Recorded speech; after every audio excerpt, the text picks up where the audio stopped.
What if I told you that the happiest moment of your life has already happened, but you were too busy chasing the future to notice it? What if everything you're working towards right now, everything you think will finally make you happy, is actually the very thing holding you back from happiness? I learned this the hard way. 3 years ago, I hit rock bottom. Picture me at 3 a.m., Mountain Dew in one hand, phone in the other, ordering my 5th takeout that week. My room, well, my parents' basement, looked like a gaming cave. Empty energy drink cans everywhere, blinds permanently shut, and the only light coming from my triple monitor setup running World of Warcraft. I weighed 265 pounds. My bank account? Negative $43.82. My dating life? Let's just say my most meaningful relationship was with my raid team.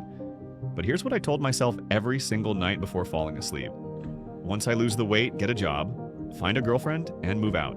Then I'll finally be happy. Then my real life can begin. But then something clicked. I started small, really small. Switched one Monster Energy for water. Walked for 10 minutes around the block, applied for 1 job per day. Each tiny victory felt amazing. My heart would race every time I hit submit on a job application. I'd get this weird flutter of excitement when I managed to walk further than the day before. However, the real breakthrough came from the most unexpected place, my obsession with gaming. See, in World of Warcraft, I'd spend months grinding for the best gear. I'd tell myself, once I get that legendary sword, then I'll really enjoy the game. But then what actually happened? I'd get the sword, stand in Stormwind showing it off for a day, and feel nothing. The fun was never in having the gear, like it was in the adventure of getting it. Fast forward a year and a half, I'd lost 87 pounds, had a decent job, found an amazing girlfriend, moved into my own place. I was living the exact life I'd dreamed about in that basement. But then I felt this emptiness creeping in. The same emptiness I felt after getting that legendary sword. That's when it finally hit me. I was happiest during those first walks around the block, heart pounding, legs shaking. During those nerve-wracking moments before hitting send on a job application.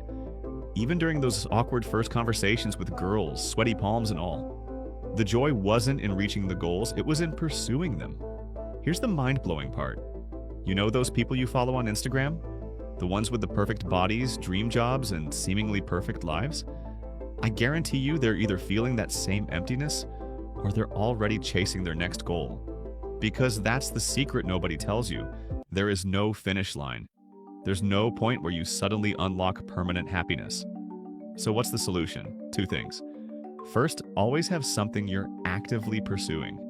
Maybe it's learning to cook more than just microwave meals. Maybe it's finally reading that book that's been sitting on your nightstand.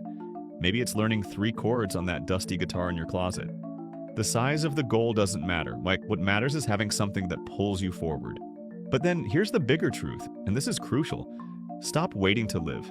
That voice in your head saying, "I'll be happy when," it's lying to you.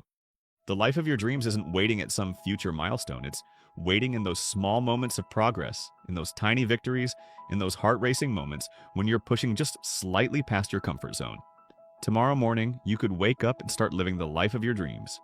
Not because you'll suddenly have everything you want, but then because you'll finally understand that the dream life is in the pursuit itself. It's in the journey, the growth, the daily small wins, and yes, even in the failures that make you stronger. With that said, thanks for watching, and until next time.